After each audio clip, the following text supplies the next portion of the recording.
out in Maryville. A part of the Knoxville Technology Board, KTech, and I lead up the KTech Women in Tech community, if you will. So we're really excited that you've joined us at our first virtual happy hour. While we were certainly disappointed to miss out on a couple of happy hours in Code Stock, we had a great panel planned for that, but we know we'll get back to normal at some point.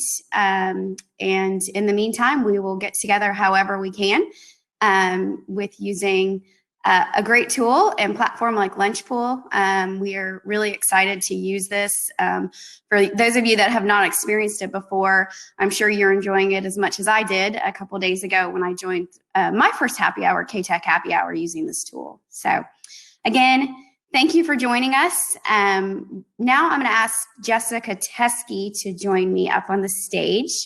For those of you that don't know Jess, she is with Patriot Talent Solutions. Patriot has been a great partner to KTech Women in Tech with a lot of sponsorship of many, many events, including this one. So I will turn it over to Jess to do a welcome for us. Excellent. Thank you. I assume everyone can hear me. Yeah. So thank you for having us. We really appreciate being a part of this community. I think it's fantastic that you have spearheaded this, Steph. Love it. So Patriot Talent Solutions, we are an IT staffing and services company headquartered here in Knoxville. My husband started the company almost 6 years ago, and I actually had my 1-year anniversary with the company yesterday. So I can't believe it's been a year. I miss everybody dearly at Clayton, obviously. But it's been a great ride, and you may see my 6-year-old here in a minute. Sorry, running through the house. And he does have a shirt on for the first time in like 4 days, so that's cool. So anyway, I won't keep it up long. I just wanted to introduce myself and our company, and so glad to be here, and definitely look forward to the networking opportunity. Thank you, Steph.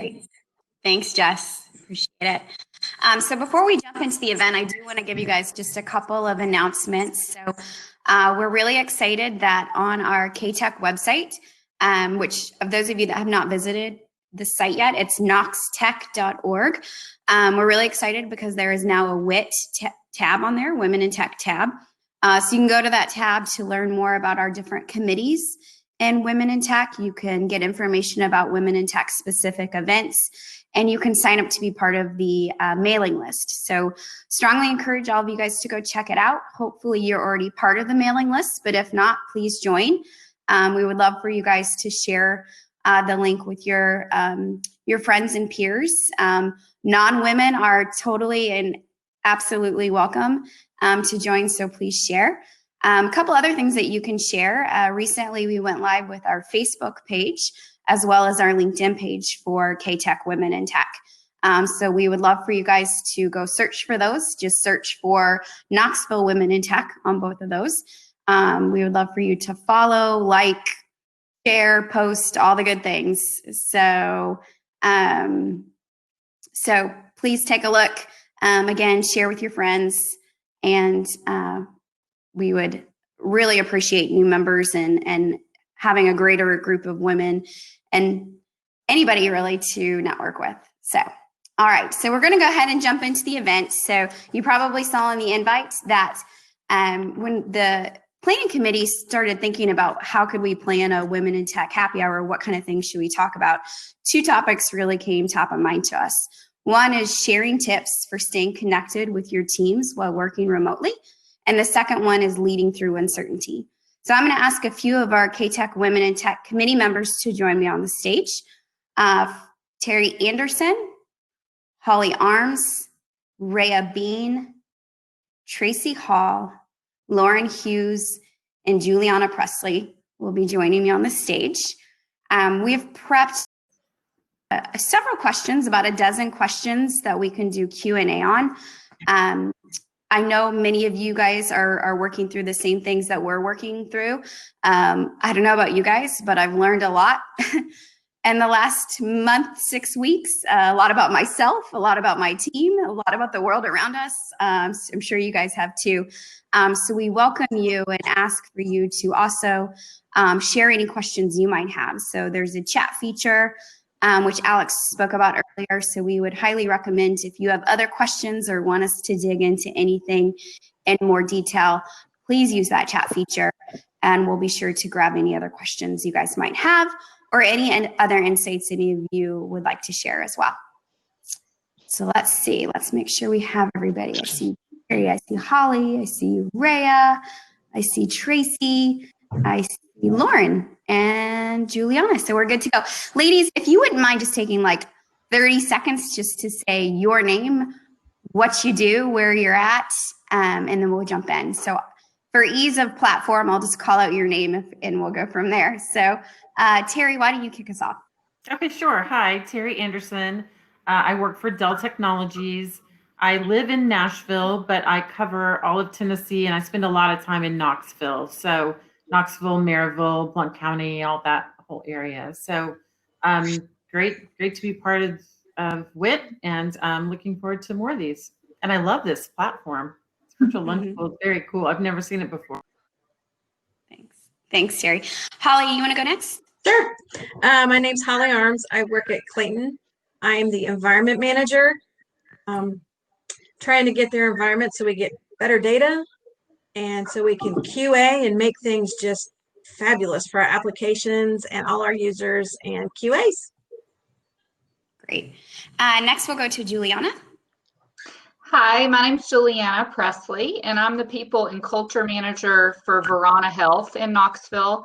Verana is actually new to Knoxville. We're a health data analytics company headquartered in San Francisco, and we have an office in New York City too. So I've been able to gather information about what some other companies in different places in the country are doing during COVID that might be helpful, that were hit a little bit more strongly than we were here. So it's been kind of a interesting 6 weeks, but I'm happy to be here. Great, thank you. Lauren, do you want to go next?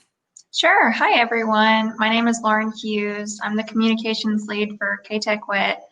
I'm an associate attorney at Rockridge Venture Law. We're Tennessee's only B Corp law firm, and we practice in intellectual property and business law. Great, thanks, Lauren. Rhea?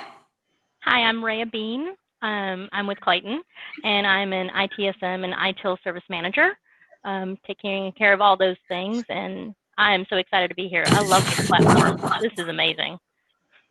Great, thanks, Rhea. And last but not least, Tracy. Hi, everyone. My name is Tracy Hall. I work for Accenture, and I am the North America Program and Project Manager. Also love this platform. Really excited to use it, and proud to be a member of the Women in Tech Committee, and happy to be here today. Great, thank you. All right, guys, so we are just going to jump in with some questions. The ladies here are prepped to give you some great answers about some of their experiences over the last couple of months. So like I said, jump in if you want to add anything on the chat over to the right. So we are going to start with Terry Anderson. Terry is going to answer the question, what tools are you using to stay connected with peers, teams, and customers? So the big two that we're using at Dell are Microsoft Teams.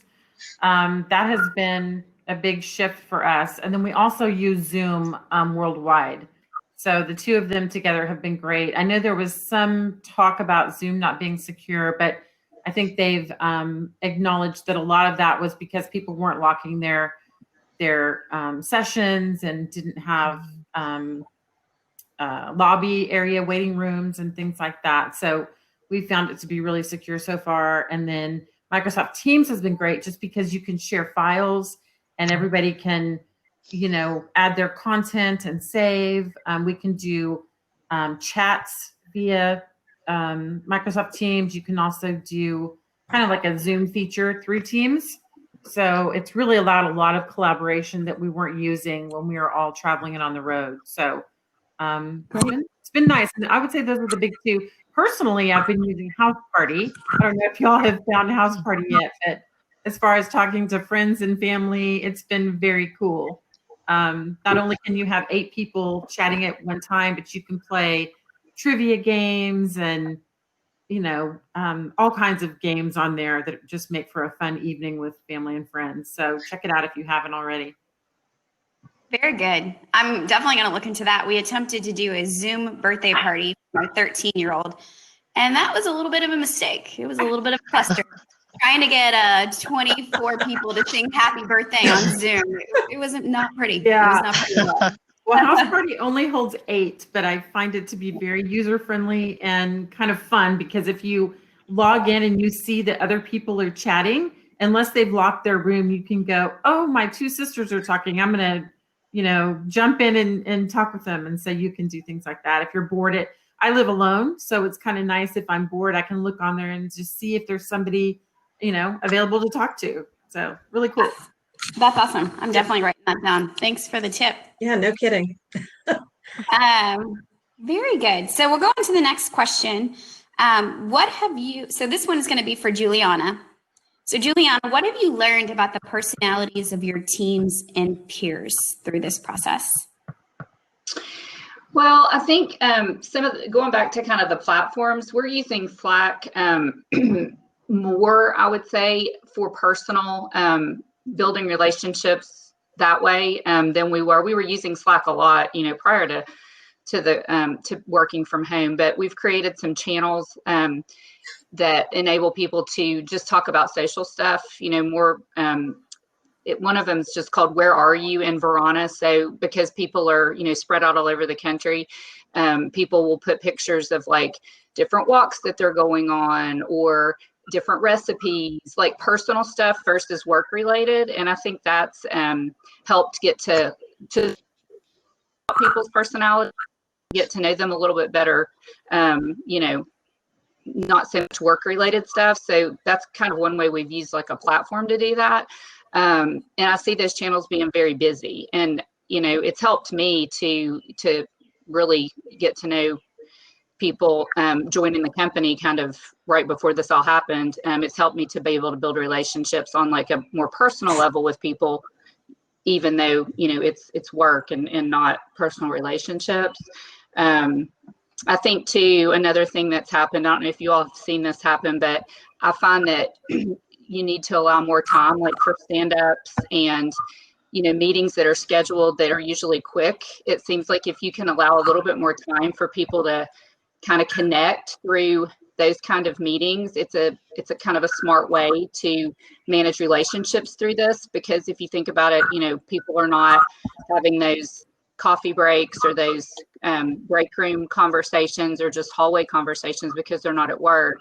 So figuring out another outlet to do that is important. And whether that means, letting the stand up go a little longer, or, scheduling that time specifically for that kind of one-on-one. I've also talked to several managers about like one-on-one meetings that they're having with their team members. They're doing those a little bit more regularly, or maybe they weren't able to do it as much as they wanted to prior to being at home, but they're having more time to do that now. And then they're using that time to just get to know people a little bit better, and just kind of letting them talk a little bit about their personal circumstances. Because one thing I've learned is that every single person's circumstance is different at home.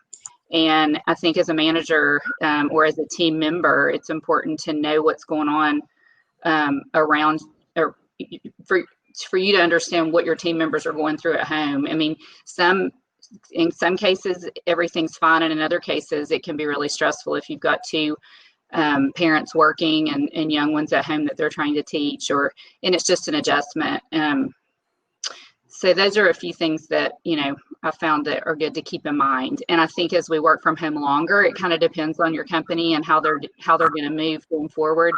But if it's going to be this way through the summer, it's even more important to start thinking about it now, because I think we all were like, well, this is temporary. And now we're finding that it may be a little longer than what we thought. Thanks, Juliana. One of the things that we've talked about a lot as well is that everybody has a different belief in stance on how quickly they want things to open back up, right? So some people want to go to the salon as quickly as possible to get their grays covered up. So I'm going to be in that category. Some people want to stay at home as long as possible and avoid interaction with other people. So it's important that we really understand and not push our beliefs on each other, but we respect each other and each other's desires for how they interact and how they live and how their family lives. So, and that's been interesting to experience as well. So thank you. I agree with that. Our third I question is think a lot of that too, you just have to be quiet. What I found is like you have to just listen. And that's sometimes hard, but if you're not someone who's patient, then you just really have to, be patient and understand that people, think differently, and that's okay. And just really try to be a good listener and allow time for that, and not fixing problems, but just understanding that you have to kind of meet people where they are. Absolutely. Great. Thank you. Our third question is going to go to Holly. So Holly, what different day-to-day routines have you put into place to maintain success? So the first couple of weeks, it's going to sound awful, I would just literally roll out of bed, go to the couch, start working at 7:30 in the morning. Now I get up, I get ready, I put my face on, I do my hair. Still not putting jeans on. My yoga pants are still way too comfortable. I'm coming into the office now. I got a better chair, making sure that I at least have my breakfast at certain times. Every 2 hours, I'm getting out of my chair. I'm going outside when I can, and I'm walking all over the place. I mean, taking a dog, still taking my phone, let my team members know, hey, I need a break, need to walk away from this. And I don't take my technology with me either. Like, I'm leaving the phone in the house just to go up and down the driveway, 20, 15 minutes, just to like decompress a little bit, to get away from it all. Doing that a couple hours a day, making sure I take lunch, and then also at 5:30 being done. Because I've noticed I will continue to work. Even before all of this happened, I would leave the office at 5, drive home, eat dinner, start back up at 7:30 or 8 o'clock and do stuff. I can't do that anymore. Like, to me, it was too much. So I'm getting a lot more done. Like, being at home, I can find people on Teams. They're responding very quickly. So I'm getting a lot more done. So at 5:30 when I stop, I stop. Like, that's it. I'm getting my work done. And just making sure I have time. We don't have any children, but I also have to make sure to make time for the husband who's here, who now has my full attention all day long. And wants to show me a YouTube video while I'm trying to do a Zoom call with my team, and I'm like, dude, back off. Just trying to make time for him too, because he doesn't. I mean, people don't understand why you're home all day. They think that they have your full attention. So. I'm just trying to do, the best I can. Take breaks. Take breaks is the biggest thing. I honestly recommend that. 15, 20 minutes is great. Very good. Somebody asked, how long is your driveway? How long is my driveway? It's about a half an acre, but I live back in a subdivision where there's mostly older people. So I can walk like a mile and a half, all the way down into the woods and then back up. So, and we've been doing a lot of hiking because I live up in the Big South Fork.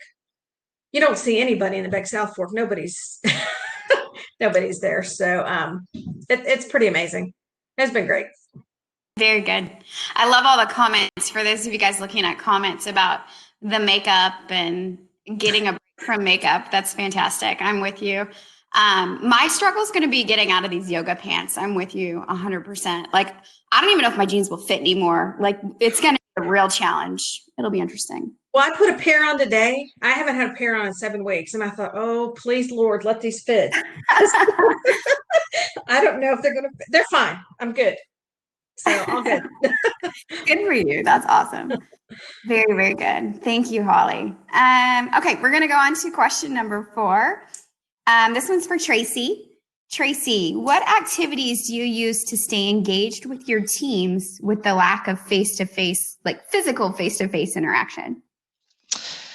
Yeah, well, first, let me say, Holly, we are kindred sisters. I was doing the roll out of bed and had to force I missed that time, right? The commute time and everything else. Anyway, so kindred sisters there. The activities to stay in touch with my team. One, I'll say I'm a bit of an introvert. So when this first started, I kind of thought, it'll be all right. It'll be fine, whatever. I got a couple days in and realized how much I truly missed the people that I'm always around. I have driven up to the same building for a little over 18 years now. I know the people very, very well. So it has kind of drained on me. So we scheduled things like, so we're using Microsoft Teams mostly to connect. And we're doing these 15-minute virtual coffee breaks. We're doing the 15-minute virtual happy hours. And we're just getting on, and there's a rule. We're not talking about work at all. It's, how is your day? Did you take a break today? Did you get up and move? Have you connected with anybody? Have you just pinged somebody and said, how's your day going? So we're spending that time talking to each other, which I think has been very helpful.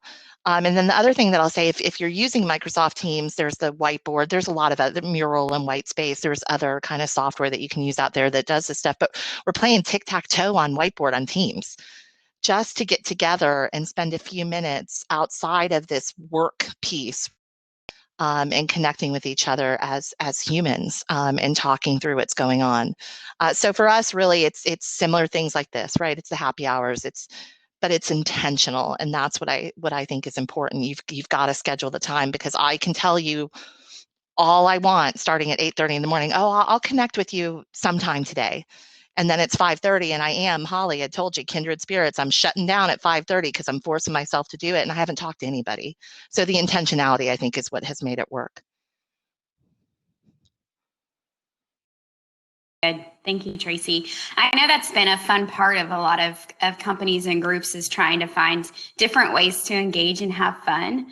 A lot of us, so many people are talking about like missing, you're not the only one that missed your people, your peers and your team. I think most of us did. So someone that's a guest here, a participant here, Brooke Henry, is in the group. So every week at Clayton, she plans a different activity for us to just do kind of goofy things as a group. Today's was, I think she called it Chubby Bunny, where it was a contest to see how many marshmallows you could fit in your mouth to see who was the winner. Yeah, Chubby Bunny, that is what she called it. So sometimes it's good to be goofy, even if it's virtually, so hopefully everyone's having some fun with this as well. So thank you, Tracy. Okay, we're going to kind of move topics into leading with through uncertainty, So this one's going to go back to Terry. Terry, were you prepared to have everyone work from home prior to this event, or was it a massive change, and how did your team respond? So luckily we were prepared. What is this? In 2018, Michael Dell had proposed that he wanted a 50% work from home workforce by 2020, which was odd timing. But so we had been in preparation mode for this for a long time. Even the people that work in the office have at least 2 days work from home. So pretty much everybody has kind of in the office or remote or full-time remote at the company. So when this happened, I already worked from home 2 days a week and then traveled 3 days a week. So my team and I were very prepared. It's obviously different being at home and not being out with customers or at events with our teams and things like that. But a lot of connectivity on the virtual side, and all of these Zoom and Teams and things have made it so easily. So I would say that as a company, we've had it very easy. And that's one thing we've been trying to do, is we've offered like free webinars and things of just, how to set up a remote, because there's so many people didn't have that. And they were just like, okay, now what do we do? And I think what we're also seeing is the majority of companies they'll keep this. There will now be a percentage of people that continue to work from home, or have an option now to work from home. So I think it's going to stick around. At least, in part, they'll have now, this is, if something happens, they now will have this set up already as a fallback. So I think that's a good, there's some good that's come out of it. And I think that's one thing, is people are now prepared for almost anything. Very good. So Lauren, Juliana, I'm curious, were either of your companies not prepared to work from home? And did either of you guys have to kind of jump through hoops to make that happen? I'll go first if you want me to. We definitely aren't a work from home company in any of our locations. And so it wasn't something that we had planned for or had done much of in the past. But luckily, because of technology and because we're a technology company, it has not been difficult at all, that's just a blessing that, it's gone well. The problem we're having, which was interesting when I was listening to what Holly was saying, we are having employees that are, they're actually being more productive. So there is definitely that where you get more done during the day. So yes, the benefit to that should be, more time to do other things and that kind of thing. Part of it's probably because we're in different time zones too.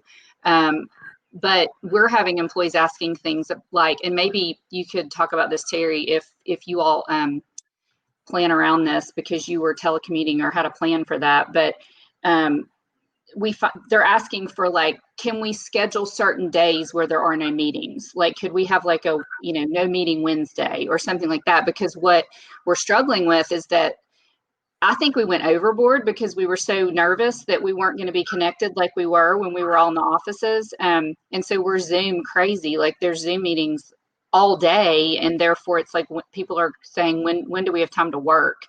So I'm just curious if anybody has either done that because of this new way of working, or maybe they were already doing some of that. But do you do any of that where you schedule, like where no one schedules meetings certain days, or maybe, certain time periods throughout the day, like no meetings between these times or anything like that? I think that would be a great idea. I think you're right. There definitely are more meetings happening. I also think there's more metrics happening. So, they're able to kind of track, how many Zoom meetings are you having? And they're tracking like some of our sales reps calls and things like that to make sure they're engaging with customers. So some of that has been a negative side. People don't want to be tracked all day, right? With everything you do. I think it's a good idea to try to block out some time. We aren't doing that. We're in a too many meeting mode. But then we also, one thing they are doing is they're putting the same meeting multiple times, especially if it's just like a training or a webinar of some sort, so that you can choose which time you want to go to. And I had one of those come out today, and you could literally go at midnight, you could go at 7 a.m., you could go at 7 p.m. So you were able to kind of schedule it around your day when you wanted to absorb that information. And I thought that was a good approach to it. Mm-hmm. But if you're talking about just meetings with 5 people in it, all talking about something different, that's a tough one. Mm-hmm. I think there's upside and downsides, Juliana, and some others have comments too. But so at Clayton, we do blocks of time between 7 and 9 in the morning and 4 and 6 every evening, in which meetings are not supposed to be allowed. So there's upsides and downsides. You either love it or you do not like it at all. Me personally, I love it because I stick to it. I really try to stick to it unless there's like truly an emergency. But we have a lot of folks that are not sticking to it. And so there's the assumption that at 4 o'clock, if your calendar is blocked, it's blocked for your block out for non-meetings. And so you end up with at 4 o'clock, suddenly you have 4 meetings and you start getting, triple, quadruple booked. So I would just recommend that if you do attempt something like that, you have buy-in across the board. Just because it's easy to move away from it, and it's an easy time to grab. If you need time, you find yourself just, I'm just going to do an 8:30. I'm just going to do an 8 o'clock. So I also heard the idea of not allowing reoccurring meetings, like which makes it really hard on an admin, but maybe not having reoccurring meetings. But I think that would upset people too if you made that like a rule or something. Like you were saying, Steph, you've got to have buy-in, whatever you decide to do, right? Yeah. So Lauren, do you want to talk about what you chatted about? That was interesting. So, right. So actually before COVID-19 was even an issue, our office had dedicated morning working hours. So if we had to schedule a client meeting, or if it was something, I guess, of low importance, we wouldn't kind of bother anyone in the office until the afternoon, until after lunch. And that kind of gave us a lot of time to keep up with everything. But things actually kind of reversed once COVID started and everyone was remote working. So technically speaking, Rockridge Venture Law was completely prepared to have everyone work from home. We're a paperless office, which is something very rare in the legal industry. And the majority of our clients are entrepreneurs and tech companies. So we already mostly conducted meetings online or over the phone. We have all the right systems in place, our billing's online, our team and project management is done over Asana, and we use Hangouts for conference calls. The team largely requested and was allowed to work from home starting March 17th, which was before any government mandates or suggestions to do so. So during that time, we started having daily morning meetings, which was new. Like I said, we had no meetings in the mornings whatsoever, but we're a small firm, and we had lived in kind of an unscheduled office pop-ins, and we had team meetings very rarely.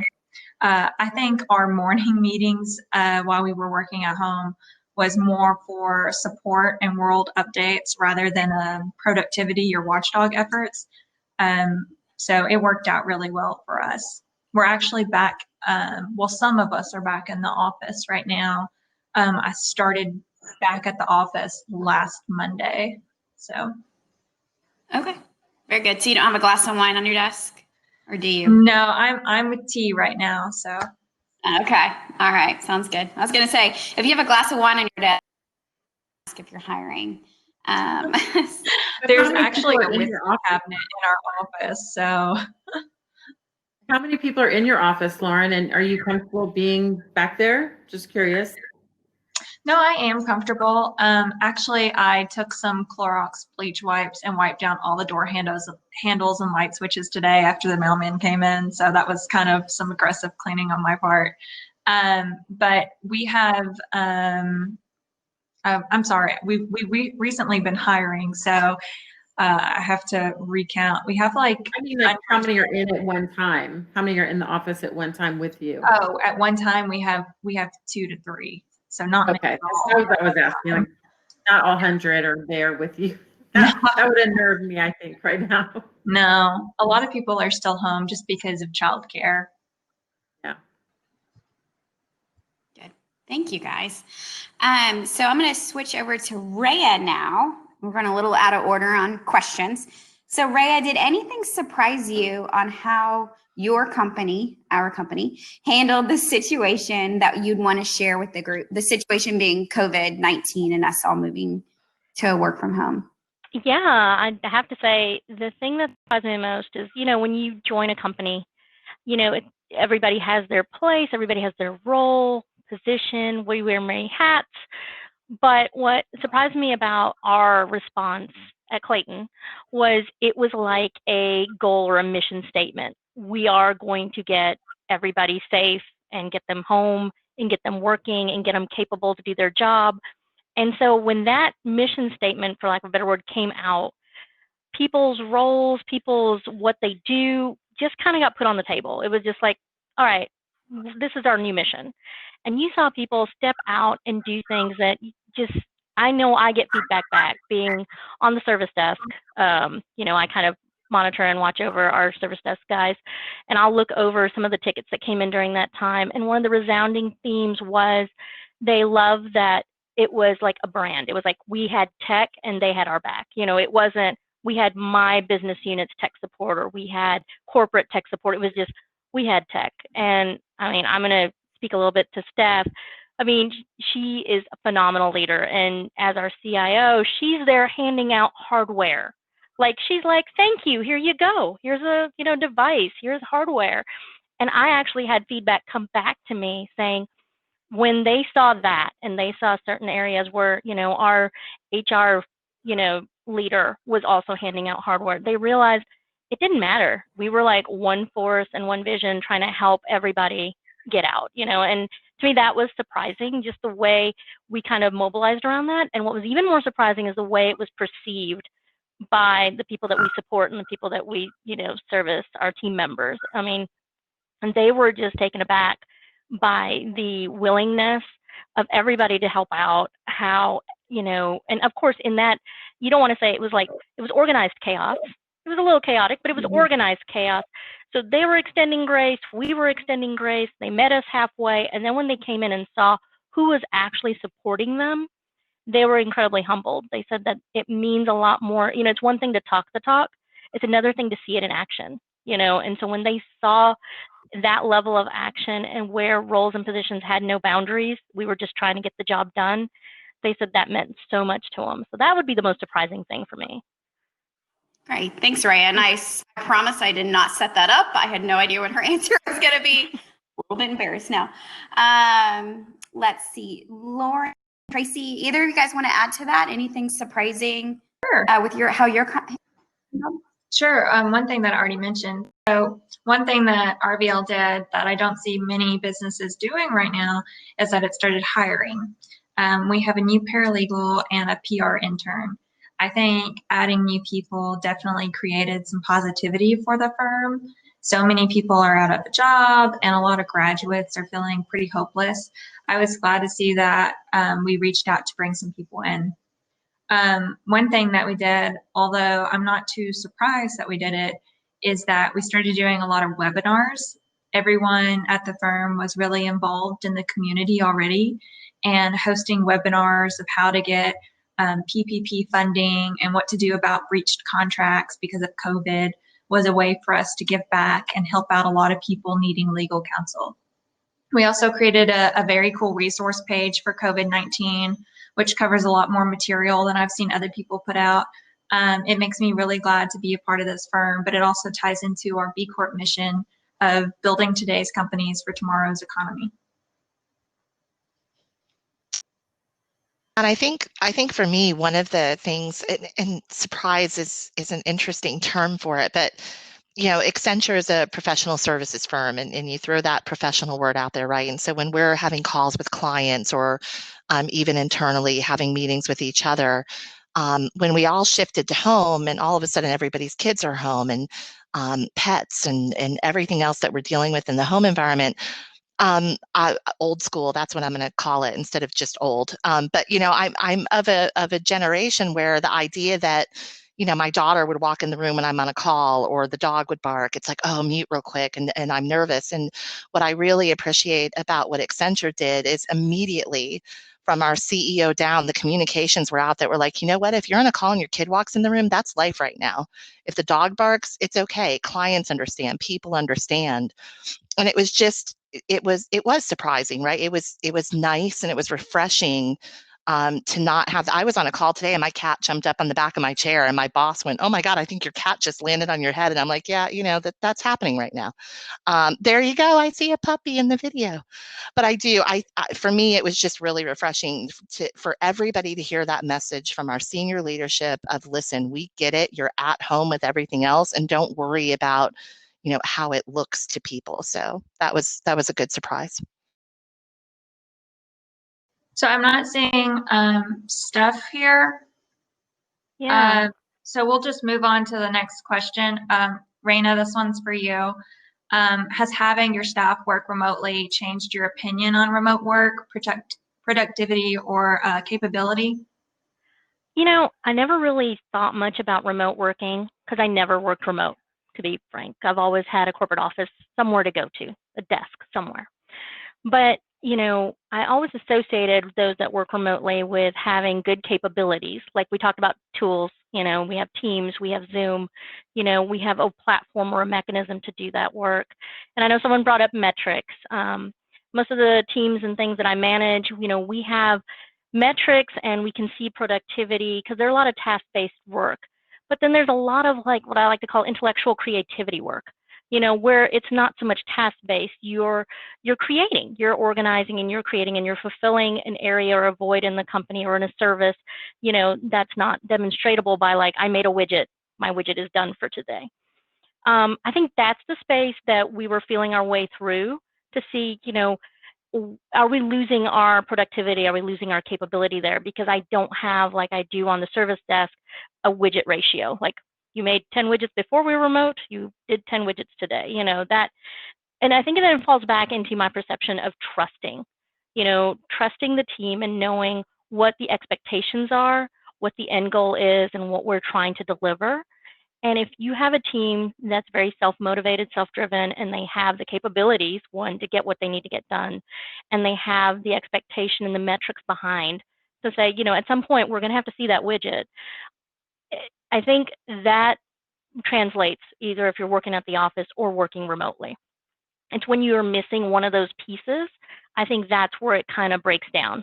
You either don't have the trust, you don't equip your team with the right capabilities, or you don't have self-motivated teams that know what the expectations are of their role. So, that's kind of my perception. So it really hasn't changed much because I really didn't have one, like I said, when I started, what my remote working perception would be. I just kind of translated, well, this is what we did in the office, and you guys have capability, your expectations, and the metrics that we manage and we look at to make sure that we're not slipping in service and our operational health is sound. That should translate directly over here, to the new environment. Where the interacting that's kind of changed a little is the way we communicate with our teams, between my creative intellectual developers who are extroverts and my introverts that are like, this is the best job ever. I don't even have to look at you. I'm just, I'm doing my job and getting it done. Trying to make sure they stay healthily engaged. That's where I think my perception of remote working has changed. I never realized how much people miss the actual physical social contact when working remote. And I think it came through the first 2 weeks we worked from home. I just threw out a meeting and I said, it's come as you are. Of course, they came because they thought, oh my gosh, my manager wants me to come. And I left it open and they all came in, and because I always have agendas, they were like, what's the agenda? And I said, I wanted to see your all's beautiful faces. I have not seen them in a collaborative moment since we've gotten there. And I have 11 or 12 of them. And they all kind of stopped. And then they started to talk to each other because they haven't. They've just been talking in teams and all of a sudden, when that meeting ended, I got spammed with do another one. It was amazing. I was so glad to see you. And I'm not saying they had deep-seated conversations. They were literally ripping on each other, and it was amazing. Oh my gosh, look at your hair, and stuff like that. And so I realized that even if you're introverted, which they don't even want to admit to it, that cathartic release of seeing people is, necessary. I don't think they recognized it, and I really didn't understand it till I did that meeting. Thanks for keeping it going, guys. Rhea, I loved that answer. One of the joys of working from home is when your bandwidth is phenomenal. So, or when you're doing a remodel right when work from home starts. That's been fun too. So, I loved your comments though, and the chat comments as well. So, Lauren, I think you had kept going with the Q&A, so I'll just let you keep running with it if you don't mind. Yeah, we're glad to have you back though. Thank you. So my thoughts on working remotely are pretty similar, and my views haven't changed so much. But I do realize it's not ideal for everyone. Throughout law school, I mostly studied and worked from home, so I knew some tricks to be efficient and accountable and how to take breaks. And since I started working at Rockridge, it was kind of an unsaid rule that remote working was allowed, but having a physical presence in the office was preferred. So I just never worked from home unless it was after hours or the weekend. But aside from myself, and I only have 2 troublemaking cats to worry about, I do realize how working from home has impacted the productivity of our team. So our firm principal, Kevin, he has 3 young children, but he managed to work from the office, which was empty except for him and the occasional mail stop. Some of the other employees also had very young children, and with there being no childcare, or with maybe them not trusting any place to be clean enough during this time, they really struggled because nap times can be spontaneous and make working from home with kids really difficult. Luckily for us, we didn't really have anyone in our office who couldn't be held accountable to be productive while at home or keep a regular schedule unless young kids were in the picture. Very good. That's a great answer. There's so many kids showing up in Zoom calls, and people have popped up chats about it. We love to see pets and babies. It's really fun. We did a show and tell happy hour last week. I was expecting more pets and babies, and there were a lot of random things, frankly. So it's been a lot of fun. Maybe so we've been really positive, but what difficult things have you guys experienced working from home? Maybe Juliana, do you want to take this one?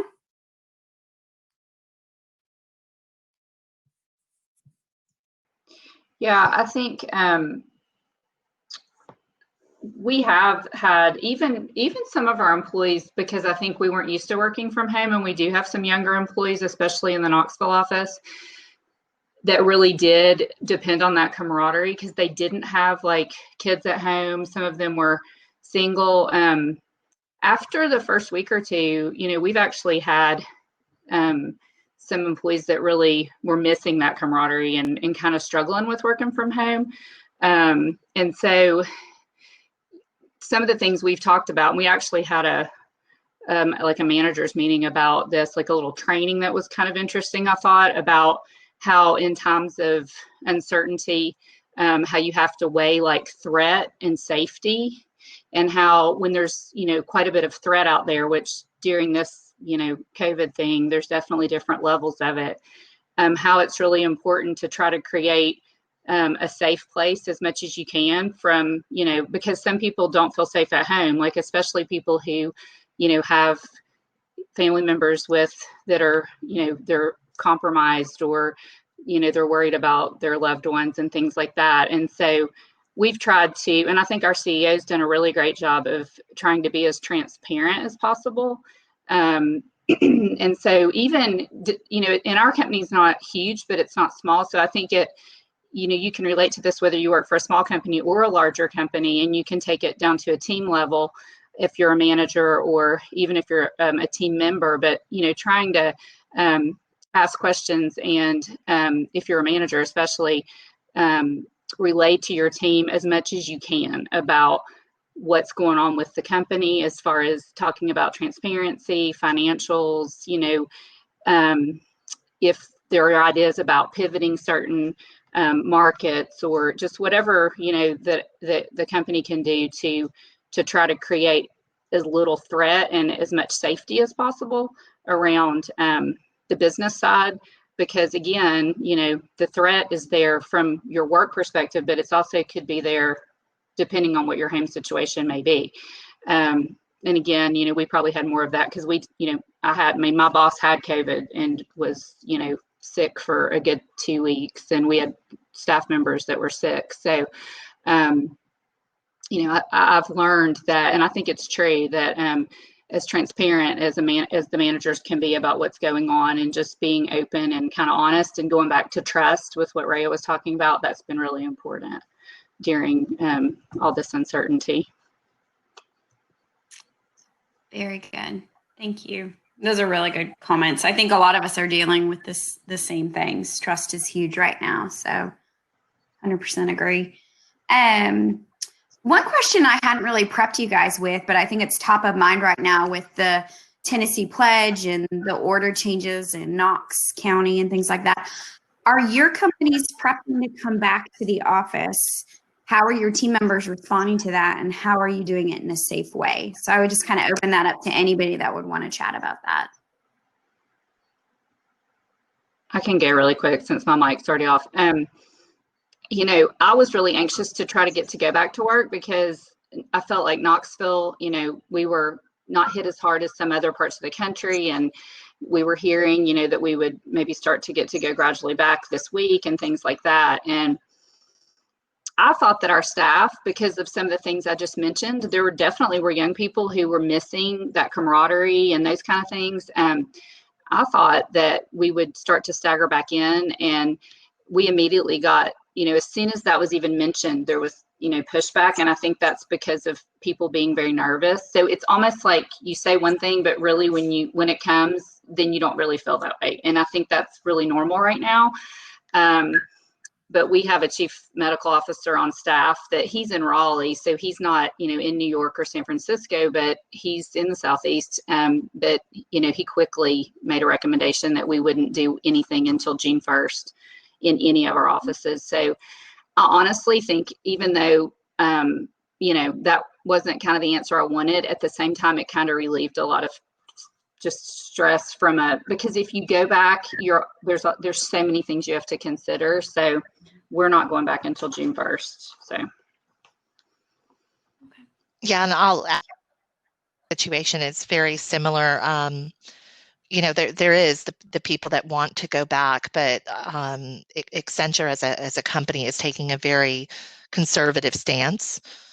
So we're planning. I feel like, honestly, we've been planning since we got home. That's what it feels like to me as part of that planning process. So we're definitely planning it. We've got the whole week 1, week 2, who would we flow in and how would we stagger people back in. But I agree, Julianne, we haven't set a June date, but I'm thinking it'll be June for us, or maybe late June even. Depending upon what happens with Knox County's plan. We've got that 28-day phase 1 and phase 2. Even though we're in Blount County, but we're following kind of that Knox County guidance. But planning, definitely. The reality is, I think it's going to be a little bit. I just want to say, like, when we were planning at Clayton, one of the things that leadership was kind enough to do was include us in the plan. They asked us, hey, go share these with your team members and get their feel. Do they want to come back now? Do they want to come back when things are lifted? Do they have concern? Which that was really good, because it was a decision that I think the team members feel like they're a part of. And just like what you said, Juliana, they answered one way, and you'd have to have a really heart-to-heart conversation, a trust fall of, you're not viewed as a bad employee if you have concerns. You're not viewed at, there is no decision or selection you can make right now that's going to make me think any less of who you are. Because as like Lauren said, being present in the office was predominantly most of their roles. None of them were remote workers. And so for them to have that safe space to say, you know what, okay, I have concern. I can't tell you what it is. It's about as much, it's a little more on the side of fear, because I can't articulate what I'm concerned about. And I'm like, it's fine. Concern is enough. You don't need to articulate, and I trust you enough to respect that you have concern. You don't have to justify, if that's, I can't justify because I have kids, and I can't justify because I'm married to someone immunocompromised, but I have concern. And it's like, you know what? Concern is the threshold. And if that's your threshold, I respect that. And you're perfectly fine saying that, and I think doing that in the planning kind of helps a little bit to get that message down. So that way, whatever comes through, they know their voice has been heard. Because I know initially, before that was handed back, there was that, how there's that grapevine of conversation. When will it be mandatory for us to come back? Is it literally, the word mandatory? And I finally said, who said the word? Nobody said the word. Well, where did the word come from? And I think it's that in the absence of being engaged and having transparency, they make their own stories. But I think Clayton's done a wonderful job of keeping everybody abreast of the situation and just calling it as, we don't know. We're waiting to see too, or give us your thoughts. We're in this together type of thing. So that's kind of helped. I think in the absence of transparency, I think that looms fear a little more. And Rhea, I was going to add to that. I love that point. And I think too, one of the things that we've been talking about is kind of the opposite, right? That don't want to come back right away because they're concerned, which is fair. I'm probably one of them, just in all honesty. But then you've got the people, and we're trying to phase this into our plan too, of I have 4 roommates, and I'm trying to work at home, or I do have 3 dogs, and it's great that you guys don't mind that they're on the call, but they bark all day and they're driving me crazy. There's certain situations where for people that office environment could be their escape or where they're most comfortable. And so I think both sides, right? Both the what are your concerns to come back, or if you're one of the people that goes, please let me come back first, taking that into consideration, I think is as important. And I just love hearing, what you were talking about, because I think both ways it's very important. It was a brilliant selection list. I remember the first time I read the category of now. I had one person say now, right now, and like literally act like they were going to pick up their laptop like right now. And I'm like, no, I'm getting your preference. Now does not mean right now, because this person has been dealing, just like Steph just did, with wonderful internet issues, you know. And he even took pictures of the wiring of the box, because the Comcast or whoever guy has come so many times. And he's like, please, I will go drive to the parking lot and use the guest Wi-Fi. Is that legit? You know? So, yeah, I think both sides of the coin are important. Yeah, definitely. Thanks, Rhea, for sharing. Good stuff. So it's 6:12. This was really fun. I hope you guys enjoyed the Q&A. I know I personally learned a lot. It's interesting how all of our companies are very similar in the way we're handling things, but different and unique takes on it. So it's always good to hear a lot of different perspectives. So thank you to all of you who joined in the panel. Really appreciate it. We're not done yet. So we still have open networking time until 6:30. So for anybody that wants to stick around, we're going to go back to the table setup, and you can join a table and just chit chat for just under 20 more minutes if you want to. Again, we really appreciate you guys being here. Love seeing your faces. We hope to see you again soon, whether virtually or in person, but we're going to continue to keep open lines of communication to ensure that we're taking care of each other and looking out for each other. So again, thanks for joining, and enjoy the networking, and we'll see you next time. Thanks, everyone. Bye, y'all.